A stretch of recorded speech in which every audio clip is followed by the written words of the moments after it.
இன்றைக்கி சென்னையில் நடந்த அந்த ரிசப்ஷன் விளாக் தான் பார்க்க போகிறோம். நாங்கள் காலையிலே போய் இறங்கி எங்களுக்கு ரூம்லாம் நல்லா அரேஞ்ச் பண்ணி கொடுத்துருந்தாங்க. குளிச்சு கிளம்பி நாங்கள் ரிசப்ஷன் ஹாலுக்கு போயிட்டோம். ஈவினிங் தான் ரிசப்ஷன்.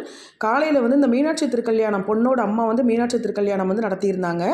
பொண்ணு யாருன்னு பார்த்தீங்கன்னா, என் ஃப்ரெண்டோட பையனுக்கு வந்து பொண்ணுன்னு கலகலப்பு ஆக்டர் சிவா இருக்காங்கல்ல, அவங்களுடைய சொந்த அக்கா பொண்ணு தான் பொண்ணு. அதனால் வந்தவங்களெல்லாம் அவங்க எந்த விதமான ஒரு ஈகோ பார்க்காம எல்லாரையும் நல்லா ரிசீவ் பண்ணி, எங்களெல்லாம் நல்லா கவனித்து அனுப்புனாங்க. சாப்பாடெல்லாம் சூப்பராக அரேஞ்ச் பண்ணியிருந்தாங்க. மீனாட்சி திருக்கல்யாணம் கண்ணுக்கு முன்னாடி நடந்த மாதிரி ரொம்ப அருமையாக பண்ணியிருந்தாங்க. அந்த பொண்ணு மாப்பிள்ளையும் 100 வருஷம் நல்லபடியாக வாழணும் நாங்களும் மனசுக்குள்ளே மனசார வேண்டிக்கிட்டோம். காலையில் டிஃபன், மதிய லஞ்சு, ஈவினிங் ரிசப்ஷனுக்கு எல்லாம் பிரம்மாண்டமாக இருந்தது. எனக்கு ஒரு இது புது அனுபவம். நிறைய செலிப்ரிட்டிஸை பார்த்தேன் நான். என் ஃப்ரெண்டோட பொண்ணு அவெல்லாம் எப்படி சொல்லுங்கிறது தெரியல. நான் பார்த்து சின்ன பிள்ளையிலேருந்தே எங்கள் கூடயே ஒவ்வொரு வளர்ச்சியிலையும் இருந்த பிள்ளைங்க அதுகள்லாம்.